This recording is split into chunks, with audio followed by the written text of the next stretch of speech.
चलिए अब सीधा रुख करते हैं प्रधानमंत्री नरेंद्र मोदी की मन की बात कार्यक्रम का। मन की बात का 90वां एपिसोड ये है। आपको पता है कि आपके माता पिता जब आपकी उम्र के थे तो एक बार उनसे जीवन का भी अधिकार छीन लिया गया था। आप सोच रहे होंगे कि ऐसा कैसे हो सकता है, ये तो असंभव है। लेकिन मेरे नौजवान साथियों, हमारे देश में एक बार ऐसा हुआ था। ये बरसों पहले 1975 की बात है। जून का वही समय था जब इमरजेंसी लगाई गई थी, आपातकाल लागू किया गया था। उसमें देश के नागरिकों से सारे अधिकार छीन लिए गए थे। उसमें से एक अधिकार संविधान के आर्टिकल 21 के तहत सभी भारतीयों को मिला, right to life and personal liberty भी था। उस समय भारत के लोकतंत्र को कुचल देने का प्रयास किया गया था। देश की अदालतें, हर संवैधानिक संस्था, प्रेस, सब पर नियंत्रण लगा दिया गया था। सेंसरशिप की ये हालत थी कि बिना स्वीकृति कुछ भी छापा नहीं जा सकता था।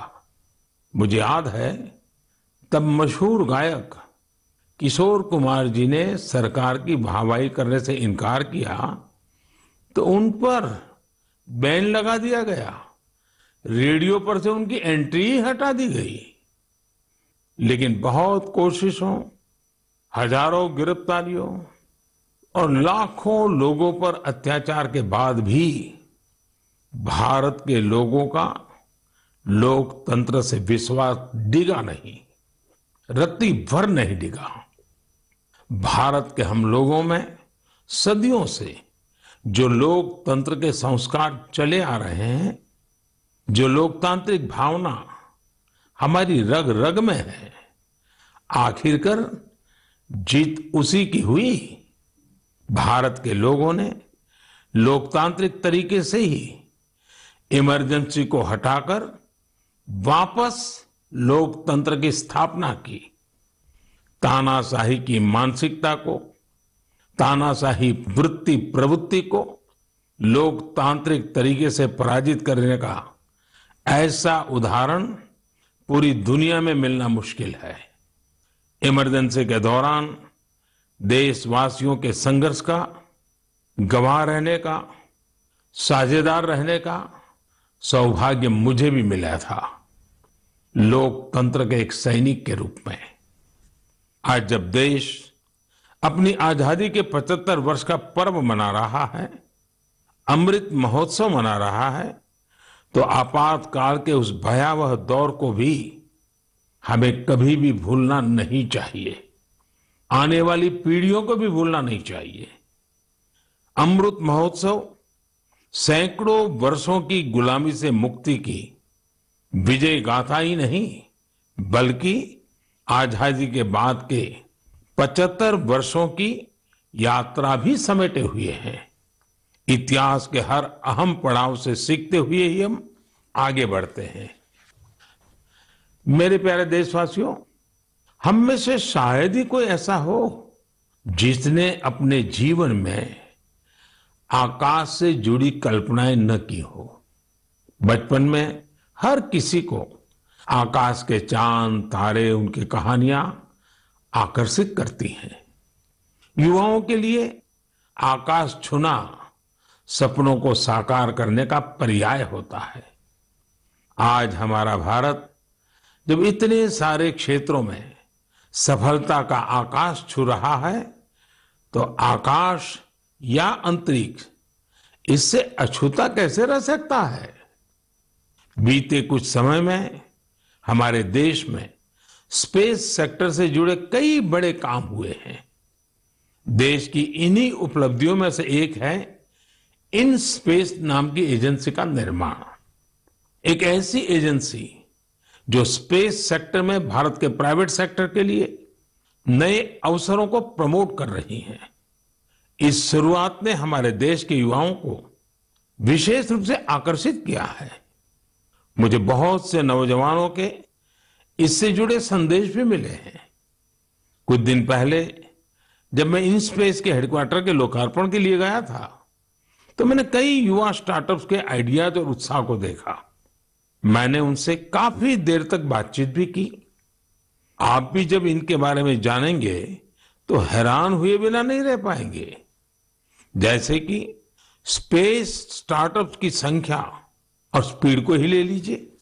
आज से कुछ साल पहले तक हमारे देश में स्पेस सेक्टर में स्टार्टअप के बारे में कोई सोचता तक नहीं था। आज इनकी संख्या 100 से भी ज्यादा है। ये सभी स्टार्टअप्स ऐसे ऐसे आइडिया पर काम कर रहे हैं जिनके बारे में पहले या तो सोचा ही नहीं जाता था या फिर प्राइवेट सेक्टर के लिए असंभव माना जाता था। उदाहरण के लिए चेन्नई और हैदराबाद के 2 स्टार्टअप्स हैं, अग्निकुल और स्काई रूट। ये स्टार्टअप ऐसे लॉन्च व्हीकल विकसित कर रही हैं जो अंतरिक्ष में छोटे पेलोड्स लेकर जाएंगे। इससे स्पेस लॉन्चिंग की कीमत बहुत कम होने का अनुमान है। ऐसे ही हैदराबाद का एक और स्टार्टअप ध्रुव स्पेस सैटेलाइट डिप्लॉयर और सैटेलाइट के लिए हाई टेक्नोलॉजी सोलर पैनल्स पर काम कर रहा है। मैं एक और स्पेस स्टार्टअप दिगंतरा के तनवीर अहमद से भी मिला था, जो स्पेस के कचरे को मैप करने का प्रयास कर रहे हैं। मैंने उन्हें एक चैलेंज भी दिया है कि वो ऐसी टेक्नोलॉजी पर काम करें जिससे स्पेस के कचरे का समाधान निकाला जा सके। दिगंतरा और ध्रुव स्पेस दोनों ही 30 जून को इसरो के लॉन्च व्हीकल से अपना पहला लॉन्च करने जा रहे हैं। इसी तरह बेंगलुरु के एक स्पेस स्टार्टअप एस्ट्रोम की फाउंडर नेहा भी एक कमाल के आइडिया पर काम कर रही है। ये स्टार्टअप ऐसे फ्लैट एंटीना बना रहा है जो न केवल छोटे होंगे बल्कि उनकी कॉस्ट भी काफी कम होगी। इस टेक्नोलॉजी की डिमांड पूरी दुनिया में हो सकती है। साथियों, इन स्पेस के कार्यक्रम में मैं महसाणा की स्कूल स्टूडेंट बेटी तन्वी पटेल से भी मिला था। वो एक बहुत ही छोटी सैटेलाइट पर काम कर रही है जो अगले कुछ महीनों में स्पेस में लॉन्च होने जा रही है। तन्वी ने मुझे गुजराती में बड़ी सरलता से अपने काम के बारे में बताया था। तन्वी की तरह ही देश के करीब 750 स्कूल स्टूडेंट्स अमृत महोत्सव में ऐसे ही 75 सैटेलाइट पर काम कर रहे हैं। और भी खुशी की बात है कि इनमें से ज्यादातर स्टूडेंट्स देश के छोटे शहरों से हैं। साथियों, ये वही युवा हैं जिनके मन में आज से कुछ साल पहले स्पेस सेक्टर की छवि किसी सीक्रेट मिशन जैसी होती थी, लेकिन देश ने स्पेस रिफॉर्म्स किए और वही युवा अब अपनी सैटेलाइट लॉन्च कर रहे हैं।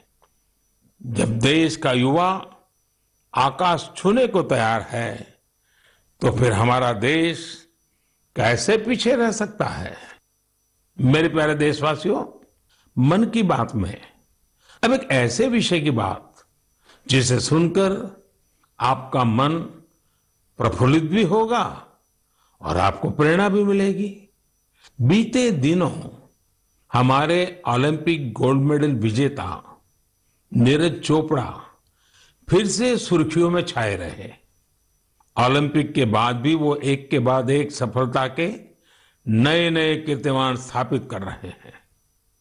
फिनलैंड में नीरज ने पावो नुर्मी गेम्स में सिल्वर जीता। यही नहीं, उन्होंने अपने ही जेवलिन थ्रो के रिकॉर्ड को भी तोड़ दिया। कोर्टोन गेम्स में नीरज ने एक बार फिर गोल्ड जीतकर देश का गौरव बढ़ाया। ये गोल्ड उन्होंने ऐसे हालातों में जीता जब वहां का मौसम भी बहुत खराब था। यही हौसला आज के युवा की पहचान है। स्टार्टअप से लेकर स्पोर्ट्स वर्ल्ड तक भारत के युवा नए नए रिकॉर्ड बना रहे हैं। अभी हाल में ही आयोजित हुए खेलो इंडिया यूथ गेम्स में भी हमारे खिलाड़ियों ने कई रिकॉर्ड बनाए। आपको जानकर अच्छा लगेगा कि इन खेलों में कुल 12 रिकॉर्ड टूटे हैं। इतना ही नहीं, 11 रिकॉर्ड्स महिला खिलाड़ियों के नाम दर्ज हुए हैं। मणिपुर की एम मार्टिना देवी ने वेट लिफ्टिंग में 8 रिकॉर्ड्स बनाए हैं। इसी तरह संजना, सोनाक्षी और भावना ने भी अलग अलग रिकॉर्ड्स बनाए हैं। अपनी मेहनत से इन खिलाड़ियों ने बता दिया है कि आने वाले समय में अंतर्राष्ट्रीय खेलों में भारत की साख कितनी बढ़ने वाली है। मैं इन सभी खिलाड़ियों को बधाई भी देता हूं और भविष्य के लिए शुभकामनाएं भी देता हूं। साथियों, खेलो इंडिया यूथ गेम्स की एक और खास बात रही है। इस बार भी कई ऐसी प्रतिभाएं उभर कर सामने आई हैं जो बहुत साधारण परिवारों से हैं। इन खिलाड़ियों ने अपने जीवन में काफी संघर्ष किया और सफलता के इस मुकाम तक पहुंचे हैं। इनकी सफलता में इनके परिवार और माता पिता की भी बड़ी भूमिका है। 70 किलोमीटर साइकिलिंग में गोल्ड जीतने वाले श्रीनगर के आदिल अल्ताफ के पिता टेलरिंग का काम करते हैं, लेकिन उन्होंने अपने बेटे के सपनों को पूरा करने के लिए कोई कोर कसर नहीं छोड़ी। आज आदिल ने अपने पिता और पूरे जम्मू कश्मीर का सिर गर्व से ऊंचा किया है। वेट लिफ्टिंग में गोल्ड जीतने वाले चेन्नई के एल धनुष के पिता भी एक साधारण कारपेंटर है। सांगली की बेटी काजोल सरगार, उनके पिता चाय बेचने का काम करते हैं। काजोल अपने पिता के काम में हाथ भी बटाती थी और वेट लिफ्टिंग की प्रैक्टिस भी करती थी। उनकी और उनके परिवार की मेहनत रंग लाई और काजोल ने वेट लिफ्टिंग में खूब वाहवाही बटोरी है। ठीक इसी प्रकार का करिश्मा रोहतक की तनु ने भी किया है। तनु के पिता राजवीर सिंह रोहतक में एक स्कूल के बस ड्राइवर है।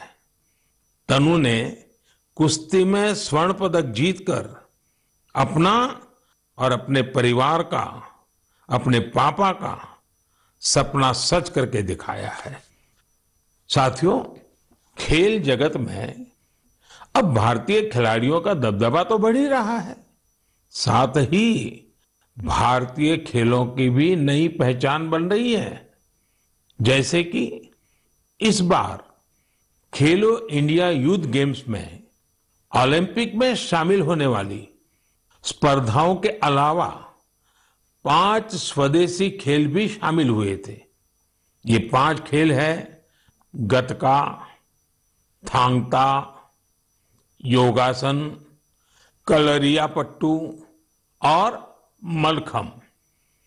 साथियों, भारत में एक ऐसे खेल का अंतर्राष्ट्रीय टूर्नामेंट होने जा रहा है जिस खेल का जन्म सदियों पहले हमारे ही देश में हुआ था, भारत में हुआ था। ये आयोजन है 28 जुलाई से शुरू हो रहे शतरंज ओलंपियाड का। इस बार शतरंज ओलंपियाड में 180 से भी ज्यादा देश हिस्सा ले रहे हैं। खेल और फिटनेस की हमारी आज की चर्चा एक और नाम के बिना पूरी नहीं हो सकती। ये नाम है तेलंगाना की माउंटेनियर पूर्णा मालावत का। पूर्णा ने 7 समिट्स चैलेंज को पूरा कर कामयाबी का एक और परचम लहराया है। 7 समिट्स चैलेंज यानी दुनिया की 7 सबसे कठिन और ऊंची पहाड़ियों पर चढ़ने की चुनौती। पूर्णा ने अपने बुलंद हौसलों के साथ नॉर्थ अमेरिका की सबसे ऊंची चोटी माउंट देनाली की चढ़ाई पूरी कर देश को गौरवान्वित किया है। पूर्णा भारत की वही बेटी है जिन्होंने महज 13 साल की उम्र में माउंट एवरेस्ट पर जीत हासिल करने का अद्भुत कारनामा कर दिखाया था। साथियों, जब बात खेलों की हो रही है तो मैं आज भारत की सर्वाधिक प्रतिभाशाली क्रिकेटरों में उनमें से एक मिताली राज की भी चर्चा करना चाहूंगा। उन्होंने इसी महीने क्रिकेट से संन्यास की घोषणा की है, जिसने कई खेल प्रेमियों को भावुक कर दिया है। मिताली महज एक साधारण खिलाड़ी नहीं रही है, बल्कि अनेक खिलाड़ियों के लिए प्रेरणा स्रोत भी रही है। मैं मिताली को उनके भविष्य के लिए ढेर सारी शुभकामनाएं देता हूं। मेरे प्यारे देशवासियों, हम मन की बात में वेस्ट टू वेल्थ से जुड़े सफल प्रयासों की चर्चा करते रहे हैं। ऐसा ही एक उदाहरण है मिजोरम की राजधानी आइजवाल का। आइजवाल में एक खूबसूरत नदी है चिटे लुई, जो बरसों की उपेक्षा के चलते गंदगी और कचरे के ढेर में बदल गई। पिछले कुछ वर्षों में इस नदी को बचाने के लिए प्रयास शुरू हुए हैं। इसके लिए स्थानीय एजेंसियां, स्वयंसेवी संस्थाएं और स्थानीय लोग मिलकर save Chite Louis action plan भी चला रहे हैं। नदी की सफाई के इस अभियान ने वेस्ट से वेल्थ क्रिएशन का अवसर भी बना दिया है। दरअसल इस नदी में और इसके किनारों पर बहुत बड़ी मात्रा में प्लास्टिक और पॉलीथीन का कचरा भरा हुआ था। नदी को बचाने के लिए काम कर रही संस्था ने इसी पॉलीथीन से सड़क बनाने का फैसला लिया। यानी जो कचरा नदी से निकला उससे मिजोरम के एक गांव में राज्य की पहली प्लास्टिक रोड बनाई गई। यानी स्वच्छता भी और विकास भी। साथियों, ऐसा ही एक प्रयास पुडुचेरी के युवाओं ने भी अपनी स्वयंसेवी संस्थाओं के जरिए शुरू किया है। पुडुचेरी समंदर के किनारे बसा है। वहां के बीचेज और समुद्री खूबसूरती देखने बड़ी संख्या में लोग आते हैं। लेकिन पुडुचेरी के समंदर तट पर भी प्लास्टिक से होने वाली गंदगी बढ़ रही थी। इसलिए अपने समंदर बीचेस और इकोलॉजी को बचाने के लिए यहां लोगों ने रिसाइकलिंग फॉर लाइफ अभियान शुरू किया है। आज पुडुचेरी के कराईकल में हजारों किलो कचरा हर दिन कलेक्ट किया जाता है और उसे सेग्रीगेट किया जाता है। इसमें जो ऑर्गेनिक कचरा होता है उससे खाद बनाई जाती है। बाकी दूसरी चीजों को अलग करके रिसाइकल कर लिया जाता है। इस तरह के प्रयास प्रेरणादायी तो है ही, सिंगल यूज प्लास्टिक के खिलाफ भारत के अभियान को भी गति देते हैं। साथियों, इस समय जब मैं आपसे बात कर रहा हूं तो हिमाचल प्रदेश में एक अनोखी साइकिलिंग रैली भी चल रही है। मैं इस बारे में भी आपको बताना चाहता हूं। स्वच्छता का संदेश लेकर साइकिल सवारों का एक समूह शिमला से मंडी तक निकला है। पहाड़ी रास्तों पर करीब 250 किलोमीटर की ये दूरी ये लोग साइकिल चलाते हुए ही पूरी करेंगे। इस समूह में बच्चे भी और बुजुर्ग भी हैं। हमारा पर्यावरण स्वच्छ रहे, हमारे पहाड़, नदियां, समंदर स्वच्छ रहे, तो स्वास्थ्य भी उतना ही बेहतर होता जाता है। आप मुझे इस तरह के प्रयासों के बारे में जरूर लिखते रहिए। मेरे प्यारे देशवासियों, हमारे देश में मानसून का लगातार विस्तार हो रहा है। अनेक राज्यों में बारिश बढ़ रही है। ये समय जल और जल संरक्षण की दिशा में विशेष प्रयास करने का भी है। हमारे देश में तो सदियों से ये जिम्मेदारी समाज ही मिलकर उठाता रहा है। आपको याद होगा, मन की बात में हमने एक बार स्टेप वेल्स, इन बावड़ियों की विरासत पर चर्चा की थी। बावड़ी उन बड़े कुओं को कहते हैं जिन तक सीढ़ियों से उतरकर पहुंचते हैं। राजस्थान के उदयपुर में ऐसी ही सैकड़ों साल पुरानी एक बावड़ी है, सुल्तान की बावड़ी। इसे राव सुल्तान सिंह ने बनवाया था, लेकिन उपेक्षा के कारण धीरे धीरे ये जगह वीरान होती गई और कूड़े कचरे के ढेर में तब्दील हो गई है। एक दिन कुछ युवा ऐसे ही घूमते हुए इस बावड़ी तक पहुंचे और इसकी स्थिति देखकर बहुत दुखी हुए। इन युवाओं ने उसी क्षण सुल्तान की बावड़ी की तस्वीर और तकदीर बदलने का संकल्प लिया। उन्होंने अपने इस मिशन को नाम दिया सुल्तान से सूरतान। आप सोच रहे होंगे कि ये सूरतान क्या है। दरअसल अपने प्रयासों से इन युवाओं ने ना सिर्फ बावड़ी का कायाकल्प किया, बल्कि इसे संगीत के सुर और तान से भी जोड़ दिया है।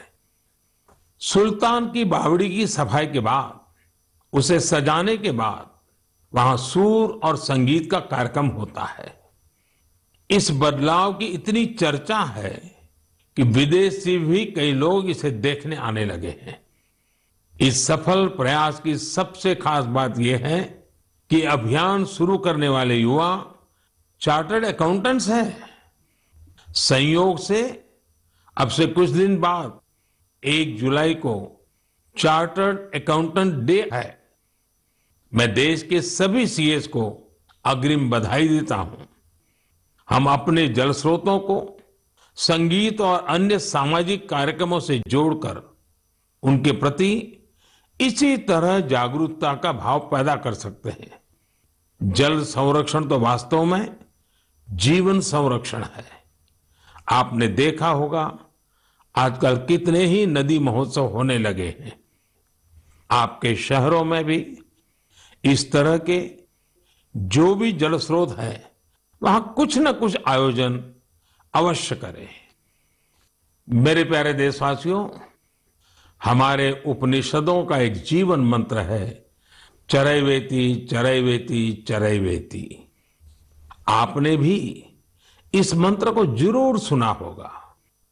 इसका अर्थ है चलते रहो, चलते रहो। ये मंत्र हमारे देश में इतना लोकप्रिय इसलिए है क्योंकि सतत चलते रहना, गतिशील बने रहना, ये हमारे स्वभाव का हिस्सा है। एक राष्ट्र के रूप में हम हजारों सालों की विकास यात्रा करते हुए यहां तक पहुंचे हैं। एक समाज के रूप में हम हमेशा नए विचारों, नए बदलावों को स्वीकार करके आगे बढ़ते आए हैं। इसके पीछे हमारी सांस्कृतिक गतिशीलता और यात्राओं का बहुत बड़ा योगदान है। इसलिए तो हमारे ऋषियों मुनियों ने तीर्थ यात्रा जैसी धार्मिक जिम्मेदारियां हमें सौंपी थी। अलग अलग तीर्थ यात्राओं पर तो हम सब जाते ही हैं। आपने देखा है कि इस बार 4 धाम यात्रा में किस तरह बड़ी संख्या में श्रद्धालु शामिल हुए। हमारे देश में समय समय पर अलग अलग देव यात्राएं भी निकलती हैं। देव यात्राएं यानी जिसमें केवल श्रद्धालु ही नहीं बल्कि हमारे भगवान भी यात्रा पर निकलते हैं। अभी कुछ ही दिनों में 1 जुलाई से भगवान जगन्नाथ की प्रसिद्ध यात्रा शुरू होने जा रही है। ओडिशा में पुरी की यात्रा से तो हर देशवासी परिचित है। लोगों का प्रयास रहता है कि इस अवसर पर पुरी जाने का सौभाग्य मिले। दूसरे राज्यों में भी जगन्नाथ यात्रा खूब धूमधाम से निकाली जाती है। भगवान जगन्नाथ यात्रा आषाढ़ महीने की द्वितीया से शुरू होती है। हमारे ग्रंथों में आषाढ़स्य द्वितीय दिवसे रथ यात्रा, इस तरह संस्कृत श्लोकों में वर्णन मिलता है। गुजरात के अहमदाबाद में भी हर वर्ष आषाढ़ द्वितीया से रथ यात्रा चलती है। मैं गुजरात में था तो मुझे भी हर वर्ष इस यात्रा में सेवा का सौभाग्य मिलता था।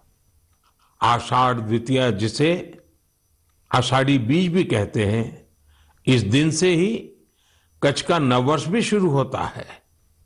मैं मेरे सभी कच्छी भाइयों बहनों को नववर्ष की शुभकामनाएं भी देता हूं। मेरे लिए इसलिए भी ये दिन बहुत खास है। मुझे याद है आषाढ़ द्वितीया से एक दिन पहले यानी आषाढ़ की पहली तिथि को हमने गुजरात में एक संस्कृत उत्सव की शुरुआत की थी, जिसमें संस्कृत भाषा में गीत, संगीत और सांस्कृतिक कार्यक्रम होते हैं। इस आयोजन का नाम है आषाढ़स्य प्रथम दिवसे। उत्सव को यह खास नाम देने के पीछे भी एक वजह है। दरअसल संस्कृत के महान कवि कालिदास ने आषाढ़ महीने से ही वर्षा के आगमन पर मेघदूतम लिखा था। मेघदूतम में एक श्लोक है, आषाढ़स्य प्रथम दिवसे मेघम आश्लिष्ट सानुम, यानी आषाढ़ के पहले दिन पर्वत शिखरों से लिपटे हुए बादल।